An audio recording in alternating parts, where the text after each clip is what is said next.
ছাত্র ভাইরা ওয়াজ মাহফিলে মাথায় টুপি দিয়ে ওয়াজ শুনতে আসছেন, মাশাআল্লাহ।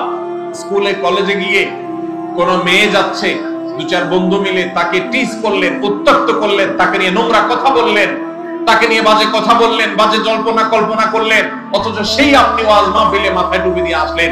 তাহলে ওয়াজ মাহফিলে আপনি মুসলমান থাকলেন, কিন্তু আপনার শিক্ষা প্রতিষ্ঠানে রাস্তাঘাটে গিয়ে আপনি মুসলমান থাকলেন না। এই ইসলাম আপনাকে জান্নাত পর্যন্ত নিবে না।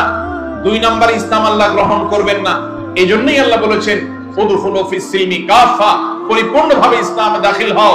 যে মানুষ তার গুনাহ এবং পাপের কাজ করতে গিয়ে আল্লাহর কথা স্মরণ হবে, আল্লাহর কথা মনে পড়বে, আল্লাহর আদেশ নিষেধের কথা মনে হবে এবং সে সেখানে থেমে যাবে, সেই মানুষই হলো প্রকৃত মুসলমান, সেই হলো খাঁটি মুসলমান।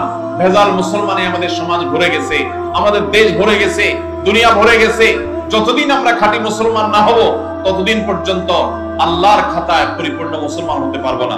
এজন্য ভাই, মানুষের অধিকারের ব্যাপারে আমরা সচেতন থাকবো তো ইনশাআল্লাহ।